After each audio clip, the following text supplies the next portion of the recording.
Welcome back everyone to another Weather at a Glance video. In today's forecast, we're going to be going over our official summer forecast for the summer season of 2023. All coming up in just a bit.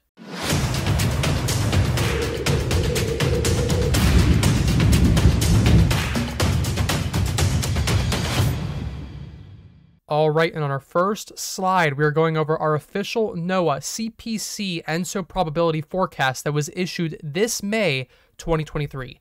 And we're going to get into things so far. If you look to the left here, down to the AMJ, that means April, March, and June. And here you can see that we are already switching from the ENSO neutral phase that we have been in for the past couple months, and we are headed into El Nino, which is represented by the red here. And you can see so far the trend is real here, going straight up all the way to a significant series of El Nino bars here that are represented in the 80%, 90%, and even closer to 100% chance for El Nino in the upcoming months. So you can see here our summer months as we transition from May, June, July, and August, and so on and so forth into the fall months, July, August, and September here. You can see that we are headed into El Nino here pretty significantly. So there's no doubt about it. And we've actually been seeing the type of El Nino phases affecting the climate so far in our spring season so far as we head into summer. So we will get into that in a little bit, a couple slides ahead. But I did want to show you this graph because we did mention this in our last video. And even before, we were still in a pretty significant neutral phase. But as you can see, as we move forward, we are decreasing that neutral probability and increasing that El Nino probability as we see here as we move into the summer and fall months. All right, now taking a look here on this next slide, we see the mean temp in degrees Celsius. This is the anomaly of the 30-day temperature departures that were measured from the beginning of May to the end of May here. And as you can see, in the north, we are starting to see those above average temperatures that we talked about in the last video. And here you can see for much of the northwest and north central United States here, we're seeing these above average temperatures, some areas even being into the 3 degrees Celsius above average area. And we even see up in the northern Rocky Mountains here, we see a 4 degrees Celsius above average zone here. A lot of these areas are already experiencing above average conditions. Now, moving over to the northeastern side of the United States, you can see over here, we have this region over here of colder temperatures. So what you kind of can see so far through the pattern that we've been experiencing is we have a troughing occurring over the eastern United States. Now, I do believe this is only going to be semi-consistent throughout the summer months. So we're not really going to see that often of a troughing pattern. We have seen that omega block over here in the Great Plains, and then we see that troughing over in the east, and we see that low pressure system consistently setting up over here with that trough. But we aren't likely going to see that every single week. And in fact, the majority of the time, I do expect that we are going to be kind of flopping back and forth between this pattern. And I do believe eventually these warmer conditions are going to trend over in the northeastern United States here. And a lot of these areas in the northern United States are going to be in that consistent above average phase, with much of the south, as you can see here, being in that lower below average phase here. You can see a lot of these areas that we talked about in the last video are already experiencing these cooler conditions that we mentioned that would likely transition into the summer. So we already see these consistent patterns that are showing here, and I do believe that this is what we're going to see throughout the summer and even into the fall months. So you can see here, we're seeing these consistent patterns here that are showing up. This is already evidence that this is likely what's going to happen. We're seeing the switch to El Nino, and this is what we are seeing as consistent patterns so far. Now, taking a look at our next slide, we're taking a look at that 30-day accumulated precipitation percentage of the normal values accumulated between April 29th and May 28th. And so far, you can see a lot of these areas that we predicted before are experiencing those types of conditions that we forecasted. For example, we see the southern United States experiencing much of those above average conditions. This is between the last month from April, from when we made that video, to now May, where we are seeing these conditions basically showing what we've been forecasting all along. And now a new addition that we're going to talk about in this video is some of the below average precipitation conditions that we are expecting in the Ohio Valley here. And you can see this is already showing up through the late spring season, and as we move into summer, this will only likely get worse as we progress, or should I say more apparent as we move into the summer months. Now, you can also see here in the Pacific Northwest, we see a little bit of that decreasing precipitation action. I don't believe that that's going to stay super persistent as we move into the summer, because we do see that Pacific jet stream is going to remain fairly active. Now, it's going to have more of a southerly track, but we could see at times a little bit of ridging over here, and we could see some of those Pacific systems move over up into the Pacific Northwest there, but that's likely going to be on the lesser side. So as we progress, we may see some decreased probability here, but I don't believe that's going to be too significant moving into the summer. Now, again, regarding the El Nino, this is further evidence that we're moving into El Nino here. Again, when we talk about the Nino 3.4 region, whether the trade winds and the upwelling over in the eastern Pacific Ocean is being fairly strong or fairly weak. And right now we see those trade winds and that upwelling is fairly weak. So we see that warmer water building up instead of being pushed away. Again, normally with La Nina, we'd see those warmer waters being pushed eastward, and we'd see a lot of colder water staying consistent over west of South America here. So right now we're seeing a weakening in those trade winds, and we can kind of see right now that we see warmer trends for much of these areas now, and this is why we're heading into El Nino here. You can see a lot of these areas are seeing even up to 3 degrees above average for those sea surface temperature anomalies here, and this is between the April 30th mark of 2023 and May 27th mark of 2023. So this ended fairly recently. These observations were taken fairly recently here, and just published the other day before making this video. And as you can see, we have 1.5 degrees above average, 0.5 degrees above average, and 0.5 degrees above average. Anything above 0.5 degrees above average is considered El Nino territory. And we already are seeing these areas heading into El Nino territory.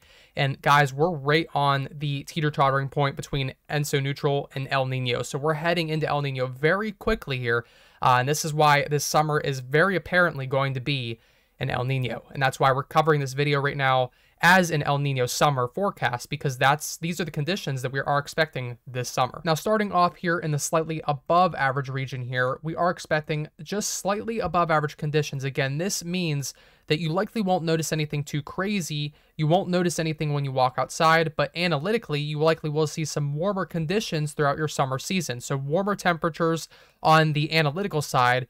Again, you can walk outside and you might notice some warmer conditions at times, but it likely won't be anything that you will be able to notice significantly as we move into the summer months. This includes portions of the Pacific Northwest, the Northern Rocky Mountains, over here into the Great Plains, and into the Ohio Valley and Northeast United States. Now, moving into the above average region, this is where you will likely notice some above average temperature conditions here as we move into the summer months. Again, this is a large region here. You can see that this includes much of the northern United States. All of the far northern United States is included in this, except for portions of Washington over here due to the jet stream pattern. But we are seeing that a lot of these areas are going to see those noticeably above average conditions as we move into the summer months. So this will be where you will likely notice those warmer conditions, hotter conditions, and overall heat as we move into the summer months. Now, moving on the side of the below average here, we are going to look at our slightly below average region. Now, this includes portions of Central Valley in California over here, and then we move around the Sierra Nevada mountains over through much of the southwestern United States and over into the southeastern United States over here as well. And then we see much of the southern United States over here through the south central is included in this as well. So again, nothing too noticeable that we are going to see here. It's more of the analytical side that we're expecting a slight decrease. So if you check the overall temperatures that occur this summer compared with other summers, you likely will see a slight decrease in temperatures, but nothing too noticeable when you go outside. Now, in the area that you likely will notice some cooler conditions is here for New Mexico and into western Texas here. And as you can see, these are areas where you likely will notice some cooler conditions this summer. So where you would typically see those lower 100s and upper 90 degree Fahrenheit temperatures, you likely will see a decrease to around 80 to 90 degrees Fahrenheit temperatures. And this is going to be due to the frequent precipitation and the pattern of the increased subtropical jet stream here. Again, that flow is going to really put a damper on the heat down here, and we likely will see below average temperature conditions as we move into the summer months here. Now, moving on to our precipitation anomaly forecast, here we're going to start off in the slightly below average region here for the Great Lakes and Ohio Valley. You can see here for the Southern Great Lakes and Ohio Valley, we're expecting slightly below average conditions. Again, nothing too extreme here, and I like to put emphasis on that because people think slightly below average, I'm going to walk out, I'm going to see drier conditions instantly. That is not what we're talking about here. We're saying analytically, you're going to see some slight decreases, but it's likely not going to be anything too noticeable. Now, this may progress into the summer with a drought, and we may see even further below average conditions, but I don't see that happening too significantly yet. I am likely going to keep this in a slightly below average region just because we do see at times the polar jet stream and the Pacific jet stream can converge over these regions, creating some highly precipitative action over here in the Ohio Valley, and we likely will see some systems come through, ending any drought conditions that were progressing. So I likely won't increase this anymore, and this is our official summer forecast. We aren't going to upgrade this anymore, but that's likely what we're going to see throughout this summer. I'm fairly confident in that happening and staying consistent the way it is. Now, moving on to our slightly above average region here for the southern United States, we see this moving through the southeastern United States all the way up through the Great Plains, and then over into the western United States over here around Las Vegas and down through New Mexico. So we can see here a lot of these areas are staying slightly above average. Again, that means analytically you could see some slight increases, but you likely won't notice too much going on outside. If you were to step outside, you won't likely notice anything too different from your normal average conditions. Finally, moving on to our above average region here, we are expecting, as you guessed it, above average conditions, which you will be able to notice more often than not as you move outside. We see a lot of precipitation occurring here, and this likely is going to stay consistent as we move into the summer months again, even into that monsoon season we see here on the eastern side of the North American monsoon region here. We will likely see even further conditions progressing into the summer and later summer months. So we likely will see a lot of precipitation occurring in this area, likely ending any drought conditions that have been going on for the past couple years. So this is a good benefit. Again, flooding can be a risk with these areas, but this likely will be good benefits towards precipitation and any drought conditions that have been going on for the past couple years. All right, now moving on to our final forecast slide here, we have the official forecast map for the summer season of 2023 here. And as you can see, we are seeing wet at times as a region over here along the Pacific coast through anywhere from Washington all the way down through California. Now, this is going to be due to the Pacific jet stream and how it can vary at times. Again, we see that southern trend that's been going on with the Pacific jet stream, but we also may see some northerly trends that bring conditions, wet conditions to those northern areas like we do see in La Nina. So this can vary at times, but this is why we say wet at times. Again, it's not going to be every day. It's not going to be every week, but we will see wet conditions varying throughout this region throughout much of the summer season this season. Moving on to our next region, we're looking at our mild region here. Again, this is a pretty fair region, and I'm sure you guessed it, mild conditions throughout the summer season. Nothing too crazy here. We're not going to see any significant precipitation. We're not going to see anything severe weather oriented really that often. This is very mild region because of the way that the jet stream is setting up. We're going to see a lot of that heat to the east over here, and we're going to see a lot of those wetter conditions to the west, and the Sierra Nevada mountains are going to keep a lot of that precipitation to the west as we normally would see. So nothing too significant over in this region. This is generally going to be a nice mild region throughout the summer to be in. Moving on down here to our monsoon late region, this is going to be depicting a monsoon season, an active monsoon season later in the summer. So we aren't going to see this start off too early. We're mainly looking at mid to late July into August and through September. That's kind of when we're seeing this monsoon action. So that's why it's monsoon late and not monsoon early, because we have to wait for that summer heating to occur, heating up those conditions, and then we will see that humidity likely flood up from the Pacific Ocean here and into the southwest United States, and we will see that monsoon action occur over here in the monsoon region here. So it's not really going to start off too early, but we will see that as we move into these later summer months. Now, moving on to our largest region on the forecast map here, this is our warmth region. Now, this is a pretty blunt region. It's not really too specific, and I wanted to keep this way because really your conditions can vary throughout this region, but the main factor is going to be that warmer trend that we are seeing. Now these areas to the south here aren't in the above average region, and that's why I say this can vary, because you aren't expecting above average conditions, but this area will be generally warm and hot. So we're talking about warmer conditions. Again, this isn't, springtime warmth. We're talking about heat. So a lot of heat up in these areas. We're going to see a lot of that heat baking the north this year due to the El Nino factors.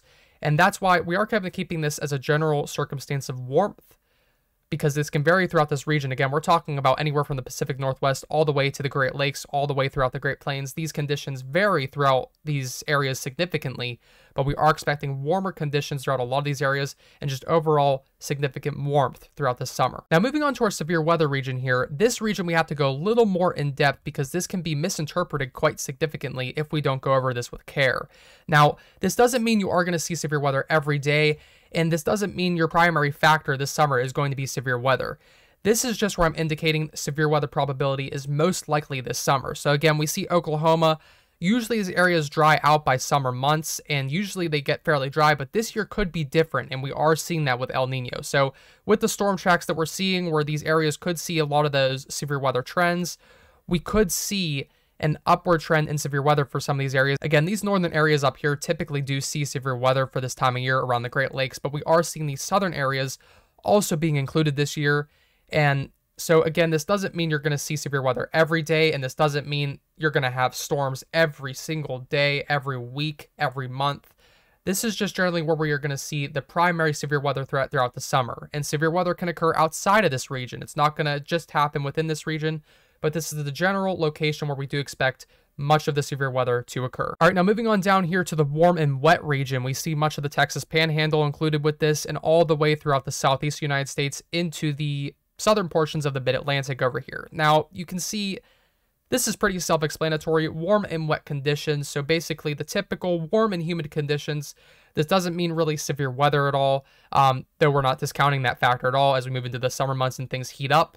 But we are seeing just warm and wet conditions, so rain, not all the time, but we do see wet conditions and warm weather throughout the summer months. We do see a little bit of that decreased probability with temperatures, but as we see, summer is still warm for these areas despite the cooling factor that we were talking about. All right, now moving on for our drier region here, we see drier conditions throughout much of the summer season. Again, this doesn't mean significant droughts. This doesn't mean crazy wildfires and all of that. We're not trying to say that at all.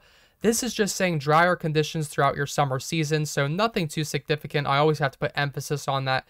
This isn't indicating severe dry conditions. This is just saying your summer will be a little bit drier and possibly more pleasant, because I do live in the Pittsburgh area, and typically we see a lot of wet conditions in the summertime, a lot of cloudy weather, kind of like Seattle up there in the Pacific Northwest, but we are expecting drier conditions this year, so it may be a little more pleasant than it usually is. All right, now moving east to our stormy region here, this is the giant green region that includes the northeast United States, the mid-Atlantic, New England, and all the way down into portions of the southern United States here.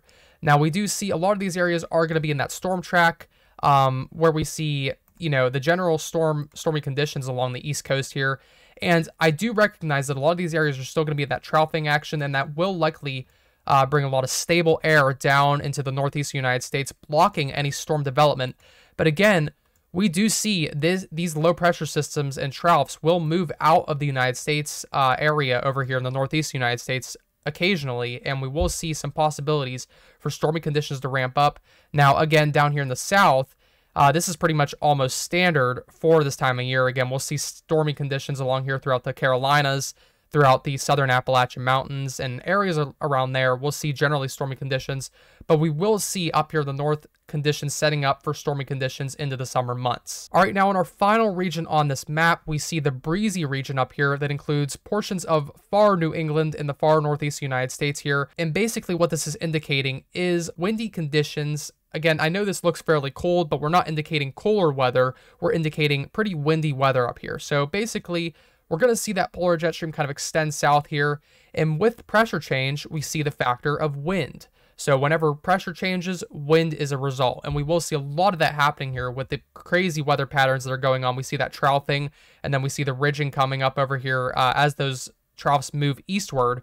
We will likely see a lot of windy conditions up here in these northern areas. And basically, you're still a part of the stormy region over here. So this giant stormy region over here, this doesn't mean you won't see any storms, but your primary factor of this summer will likely be windy conditions. All right, I want to thank you all so much for watching today's forecast. A big thanks to today's sources, NOAA Climate Prediction Center, where all those analytics came from earlier.